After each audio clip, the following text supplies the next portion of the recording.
하나님의 말씀 요한일서 1장 1에서 4절입니다.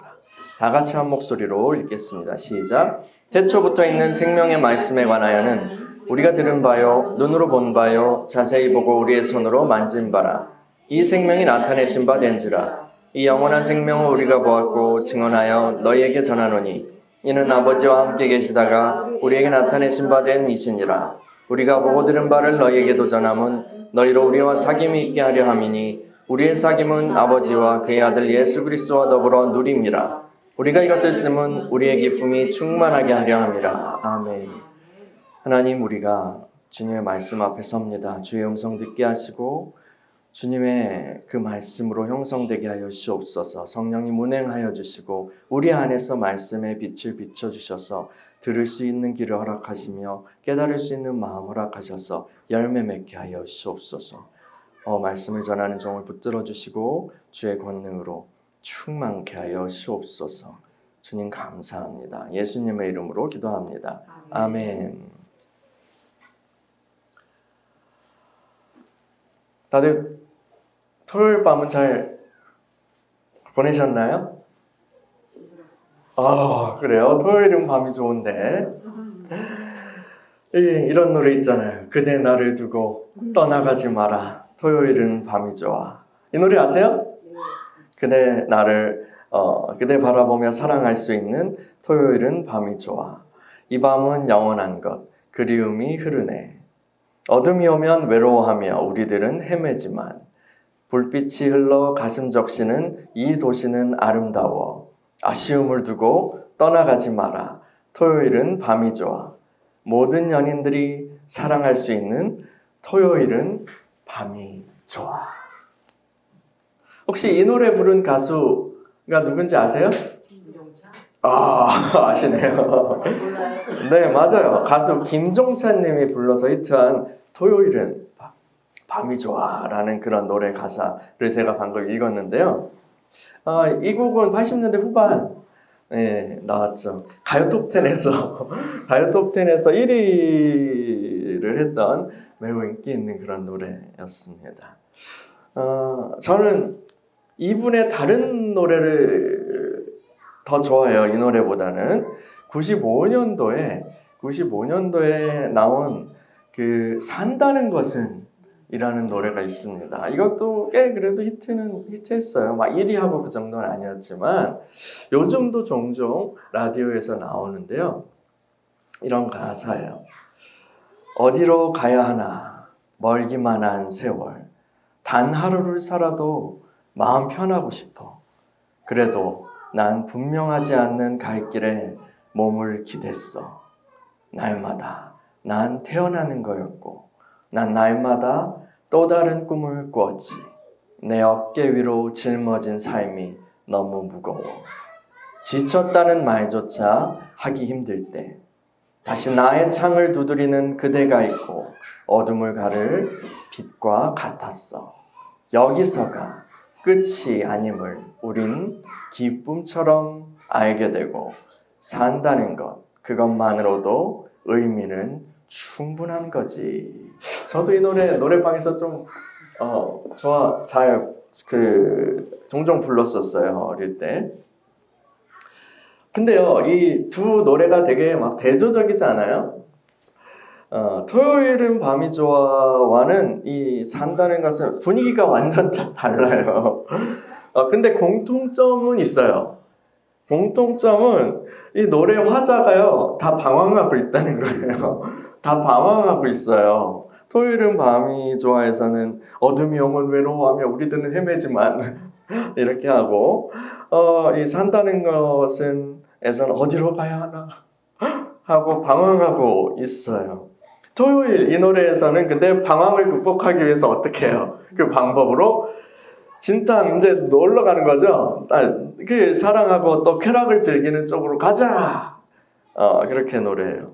근데 이 산다는 것은의 화자는 노는 것도 이제 허무해진 모양이에요.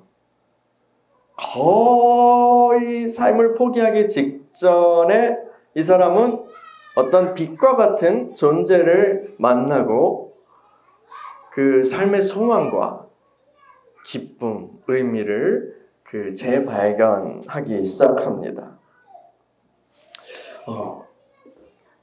재미있는 거는요, 가수 김종찬님의 인생이 이후에 이 노래의 분위기처럼 진행되었다는 거예요. 혹시 이분의 이야기를 좀 아시나요? 인기 가수, 그 목소리가 굉장히 매력적이에요. 지금도 매력적입니다. 우리나라에 그 흔하게 볼 수 있는 그런 음색이 아니에요. 이 인기 가수로 그렇게 성공했다가 탑까지 올랐다가 근데 그 인기가 시들해지고 결국은 이제 돈을 벌어야겠다 해서 사업을 큰맘 먹고 시작합니다. 90년대 이제 중후반에. 그런데 갑자기 IMF가 터지죠. 그래서 사업적인 막 그런 그 경제적인 법적인 문제에 휘말리게 돼요. 그 이후로도 막 그런 부분이 있어서 감옥에 가게 됩니다. 근데 감옥에서 누구를 만났을까? 감옥에서 예수님을 만나요. 그리고 결국 이분은 가요계를 지금은 떠나고 지금 목사님이 되어서 목회 사역을 하고 계십니다. 95년도에 발표했던 이 산다는 것은의 그 빛과 같은 그대가 정확히 어떤 존재였는지는 잘 모르겠어요. 나중에 물어보고 싶긴 해요. 근데 이건 예수님 만나기 전이었어요. 근데요, 이 김종찬님의 삶이 곤두박질 쳤을 때 빛과 같은 분을, 예수님을 만나게 되었고 새로운 삶의 소망과 또 기쁨을 얻게 되었다는 것은 분명하죠. 여러분, 산다는 것은 무엇일까요? 살아있다라는 건 무엇일까요? 너무 중2스러운 질문인가요? 사춘기스러운 질문인가요?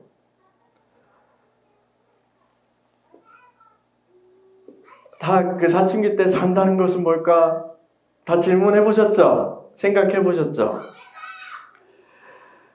어린이에서 어른이 되어가는 그런 과도기, 사춘기에, 청소년기에 많은 사람들이, 안 그런 사람도 있지만 많은 사람들이 마음에 이런 질문을 가지게 된다는 것은 이 질문이 굉장히 중요하기 때문 아닐까요? 그냥 중2 때 다 그렇게 하는 거야. 오라들어 이렇게 하기에는 이 질문은 정말 중요하잖아요.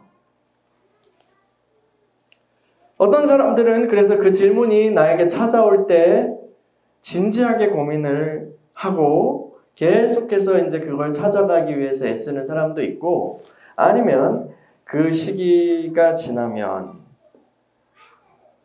그냥 잊어버리는 사람들도 있습니다. 요즘 같은 경우는 많은 경우에 입시라는 그런 부담에 눌려서 청소년들이 이런 고민을 할 여유를 빼앗겨 버리는 것 같아요. 부디 우리 아이들에게 이런 고민을 할 여유를 주시는 부모님들이 되시기를 바랍니다.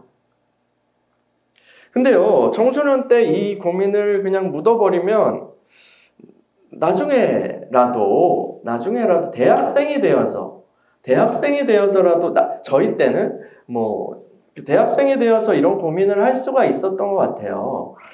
그런데요, 또 요즘은 또 대학생들도 어때요? 취업, 생존, 스펙 이런 것에 이렇게 눌려가지고 다시 그 찾아오는 내면에서 또 올라오는 그 질문을 묻어두곤 합니다. 산다는 것은 무엇일까? 그 의미를 찾는다는 것 자체는 사치야. 지금 당장 내 그 점수가 중요하지. 지금 거기에 연봉이 달려있는데 내가 결혼을 할 수 있는지, 누구와 결혼하는지, 내 삶의 질이 달라지는데 하면서 그냥 어떤 물질적인 것에 에너지를 쓰니까요. 근데요, 이 산다는 것은 무엇일까라는 이 근본적인 질문은 언제라도 다시 찾아올 수 있는 것입니다. 그래서 나중에 은퇴하고 찾아오기도 하고 아니면 뭔가를 다 이루고 찾아오기도 해서 성인가요들 내용들이 요즘은 다 뭐예요? 다 그냥 사랑하고 놀자. 토요일은 밤이 좋아. 이거예요. 다 그냥 같이 지금 그때 어떤 생기는 그런 허전함들, 채우지 못했던 그런 질문들, 이런 것들이 다시 떠오를 때 대부분의 사람들은 토요일은 밤이 좋아로 가는 거죠. 그래서 젊어서 못 놀았으니까 이제라도 놀자 이런 거죠. 아모르 파티. 지금 노는 거야.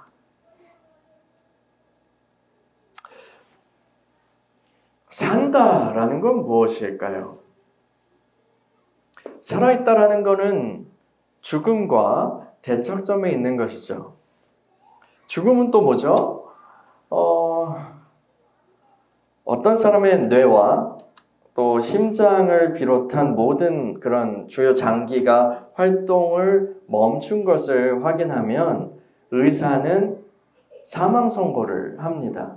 사망 선고 내리는 거 본 적 있으세요? 네, 그렇죠.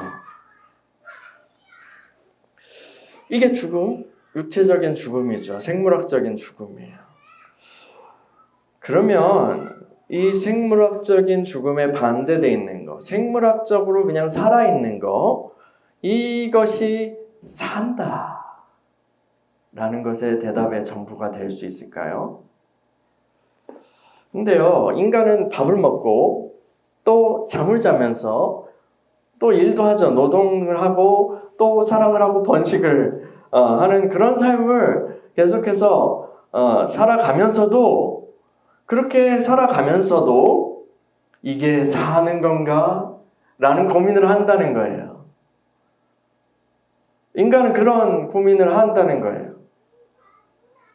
삶이라는 것은 뭔가 생물학적인 생존 그 이상이라는 것을 인간 존재 깊숙한 곳에서는 알고 있다는 거죠.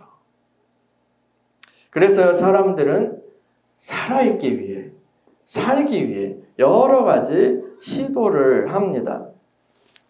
사회적인 활동을 하기도 하고요.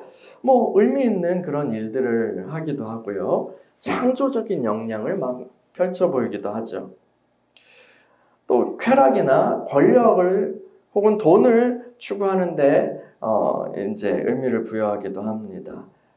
아주 나쁜 경우에는 자기 자신을 해치거나 아니면 타인에게 고통을 주는 그런 일을 통해서 그런 방법을 통해서 본인이 살아있음을 그렇게 느끼는 종류의 사람들도 간혹 있죠. 또 이런 거요. 공포영화 좋아하세요?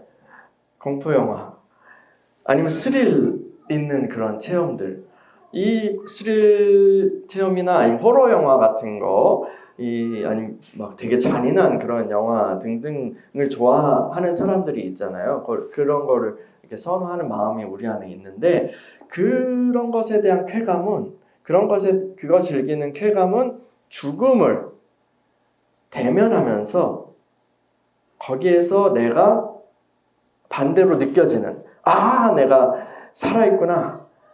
내가 그 죽음 앞에서 비교적 안전하게 안전하게 안 할 수도 있지만 목숨을 내던지는 사람도 있죠. 그 체험을 위해서.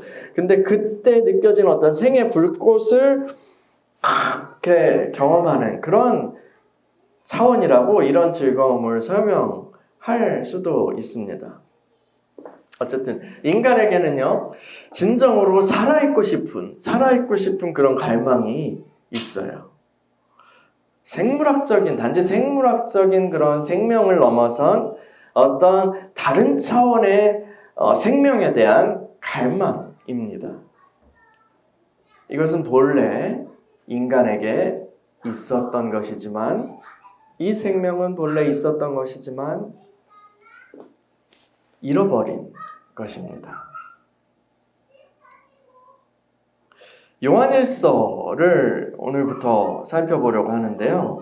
이 요한일서의 저자는 우리에게 그 생명에 대해서 이야기하고 싶어 합니다. 요한일서 1장 1에서 4절 오늘 말씀 다시 한번 읽어볼까요? 시작! 태초부터 있는 생명의 말씀에 관하여는 우리가 들은 바요 눈으로 본 바요 자세히 보고 우리의 손으로 만진 바라 이 생명이 나타내신 바 된지라 이 영원한 생명을 우리가 보았고 증언하여 너희에게 전하노니 이는 아버지와 함께 계시다가 우리에게 나타내신 바 된 이시니라. 우리가 보고 들은 바를 너희에게도 전함은 너희로 우리와 사귐이 있게 하려 함이니 우리의 사귐은 아버지와 그의 아들 예수 그리스도와 더불어 누림이라. 우리가 이것을 쓰면 우리의 기쁨이 충만하게 하려 함이라. 아멘. 이 요한일서, 요한이서, 요한 3서를 요한서신이라고 우리는 부르는데요. 왜냐하면 이 서신의 저자가 장로 요한이기 때문이에요. 장로 요한인데요. 이 장로 요한이 사도 요한과 그 예수님의 사도 요한과 동일인인지는 우리는 정확히 확인할 수는 없어요. 그런데요. 어떤 사람은 동일인이라고 믿고 어떤 사람들은 그렇지 않을 것이다 라고 얘기도 합니다. 근데요, 요한서신을 이렇게 읽다 보면요, 요한복음의 내용이 많이 연상되는 것은 사실이에요. 요한일서의 서두에서 태초부터 있는 생명의 말씀에 관하여는 이렇게 하면서 요한은 생명의 말씀에 대해서 언급합니다. 여기서 말씀, 생명의 말씀에서 말씀으로 번역된 그리스어 단어는 로고스예요. 로고스 들어보셨죠? 네. 그 그리스 철학에서 유명한 단어인데 이 로고스를 그리스 철학에서는 세상의 어떤 이치 혹은 그런 원리 등을 가리키는 단어로 많이 사용했습니다. 우리 동양적인 그런 용어로 보면은 뭐가 가까울까요? 도라는 그런 단어. 그래서 도라고 번역을 할 수도 있어요. 로고스. 근데 그 기본적인 뜻은 말이라는 그런 뜻을 갖고 있어요. 이 로고스를 도 혹은 진리라고 표현할 수도 있어요. 근데 우리가 생각할 때 진리라고 하면 어떤 법칙이나 아니면 그런 이치나 공식에 관한 것을 떠올리게 됩니다. 그런데요, 요한이 말하고 있는 이 생명의 말씀은 단순히 어떤 법칙이나 원리들의 리스트 혹은 어떤 그 원리들의 체계가 아니에요. 놀랍게도요, 요한은 이 생명의 말씀을 한 인격적인 존재로 묘사합니다. 그것, 생명의 말씀. 아니, 그분은 인격적인 진리이세요. 인격이신 진리요. 생명의 말씀은 태초부터 아버지와 함께 계셨던 말씀 하나님을 가리킵니다. 때가 되었을 때 하나님께서는 그 말씀이 육신이 되게 하셨고 이 땅에 있는 사람들 가운데 거하게 하셨습니다. 그분이 바로 하나님의 아들 예수 그리스도이십니다. 저는 모태 신앙인입니다. 그래서 어려서부터 그 어머니를 따라서 교회 생활을 열심히 했어요. 그래서 기독교적인 이야기에 굉장히 익숙했죠. 그런데 복음을 깊이 깨닫지는 못했던 것 같아요. 20대 초반이 되어서야 저는 CC라는 그 단체를 통해서 거기서 성경을 배우면서 복음에 대해서 진지하게 알아가기 시작했습니다. 근데요, 성경을 배우면서 엄청 놀라웠던 것 중 한 가지는 진리가 한 인격이시라는 사실이었어요. 진리가 한 인격이시라는 거예요. 진리가 어떤 법칙이나 원리들의 그런 리스트가 아니라 예수 그리스도라는 그런 한 인격체라는 것을 알았을 때요, 저는 전율했어요. 그리고 그 이후로 저는 그 진리이신 예수님을 더 알고 싶었습니다. 여러분, 진리가요, 어떤 공식들이라면, 어떤 원리들이라면 그것을 아는 것은, 그것을 안다라고 하는 것은 단순히 그것을 두뇌로 받아들이고 또 이해하면 될 거예요. 그렇죠? 그 근해 공식 외우듯이 근해 공식 생각나세요? 그렇게 하면 될 거예요. 그리고 뭐 지혜를 발휘해서 뭔가 어디에 적용할지 이렇게 하면 삶의 유익이 되겠죠. 뭐 그런 차원도 있습니다. 그런데요, 그 진리가 인격이시라면 진리를 안다는 것은요, 인격이신 진리를 안다는 것은 관계적이고 또 상호작용적인 것이어야 합니다. 관계적인 것이어야 해요. 그래서요, 이 생명의 말씀을 아는 것은 관계적이고 또한 체험적인 것입니다.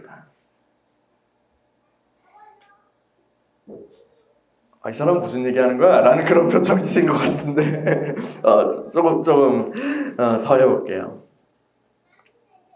그래서 요한은요, 이 생명의 말씀을 우리가 들은 바요, 눈으로 본 바요, 자세히 보고 우리의 손으로 만진 바라라고 말하고 있습니다. 여러분, 기독교의 진리는 그래서 그냥 성경 책의 어떤 구절이나 아니면 교리들을 머릿속에, 기억 속에 넣는 것으로 알 수 있는 것이 아니에요. 그것은, 기독교의 진리를 안다는 것은 예수 그리스도, 살아계신 인격이신 진리, 예수 그리스도와의 어떤 관계성 속에서 그분과 인격적인 체험을 통해서 알아가는 거예요. 기독교 신앙의 본질은요, 그래서 살아계신 주님과의 인격적인 관계인 것입니다. 여러 가지 우리에게 또 종교 행사와 또 활동들이 있지만 주님과의 인격적인 만남이 없으면, 주님과의 인격적인 그런 관계성이 없으면 엄밀한 의미에서 진정한 기독교 신앙생활이 시작되지 않은 거예요. 생명의 말씀이신 그 주님과의 인격적인 관계성이 없으면 교회 생활은 다른 취미 활동과 별로 다를 바가 없는 거예요. 사실요, 요즘 세상에 재미있는 취미가 얼마나 많습니까? 황금 같은 이 휴일을 더 즐겁게 보낼 수 있는 그런 것들이 얼마나 많아요. 그러나 여기 저와 여러분들이 이곳에 모여서 앉아있는 것은 그 많은 즐거운 것들에 비할 수 없는 놀라운 기쁨이 예수 그리스도 안에 있음을 알고 경험했기 때문이 아닙니까? 그 기쁨은 살아계신 하나님, 살아계신 주님과의 인격적인 교제를 통해 누릴 수 있는 것입니다. 사실 교회에서 이제 복음을 전해야 된다고 하고 우리가 복음을 전해야 되죠. 물론 주님이 명령하셨으니까 해야 됩니다. 근데요, 전도라는 게 억지로 되지 않는 그런 측면이 있어요. 억지로 되는 게 아니라고요. 물론 지옥 갈 영혼들이 불쌍해서 그 안타까운 마음에 전도할 수 있습니다. 그런데요, 전도의 본질은요, 전도의 본질은 이 장로 요한의 관점에서 말하면 이 전도의 본질은 지금 내가 그리스도 안에, 지금 우리가 그리스도 안에 누리는 넘치는 기쁨을 다른 이들과 나누는 거예요. 너무 좋아서 함께 나누고 싶은 거예요. 사실요, 세상의 어떤 좋은 것들은요, 사람들과 다른 이들과 나누기 아까운 것들이 있습니다. 그런 종류의 것들이 있어요. 이런 표현도 있잖아요. 아껴둔 맛집. 내가 아껴둔 맛집인데 여기서 여러분한테 공개합니다. 왜냐하면 알려지면요, 내가 소중히 그렇게 하고 이렇게 가가지고 막 그 즐거움을 누리던 그 맛집이 너무 많이 알려지면은 줄 서야 되잖아요. 그러면 동네 사람들 못 가고 단골이 못 가게 되죠. 그래서 자기가 누리는 그런 기쁨이 줄어들게 되는 거예요. 그런데 그리스도 안에서 누리는 살아계신 하나님과의 교제는 다릅니다.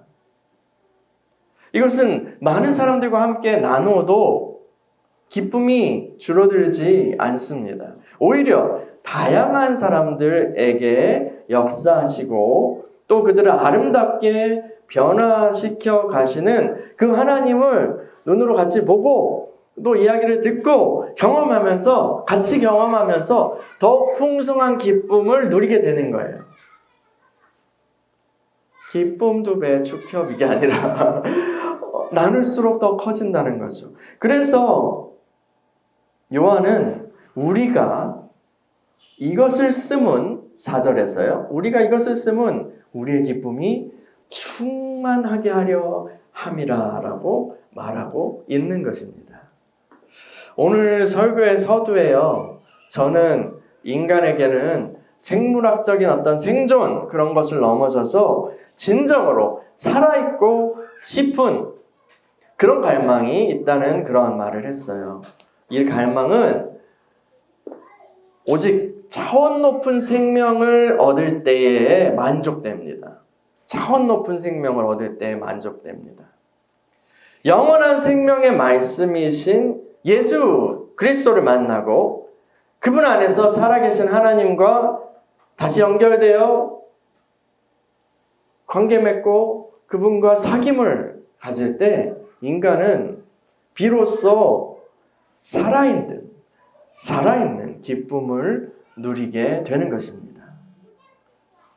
교회는 단지 천국 티켓을 보장받은 그런 사람들이 모여서 행사를 가지고 썩어질 것들에 대해 공허한 수다로 공기만 진동하다가 흩어지는 그런 모임이 아닙니다.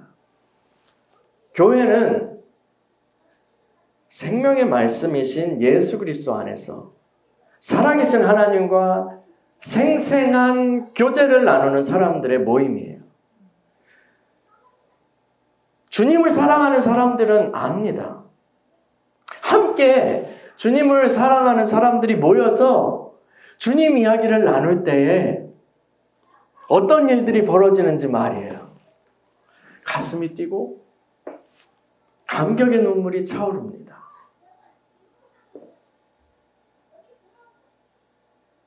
풍성한 서로의 나눔과 고백 가운데 주님께서도 그 자리에 함께 하시죠. 그 주님의 임재 안에서 치유가 있고 회복이 있고 성숙과 변화가 일어납니다.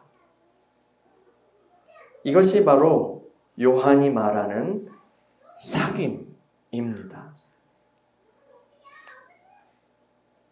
여러분, 우리가 꿈꾸는 교회 생활이 이러한 것 아닙니까?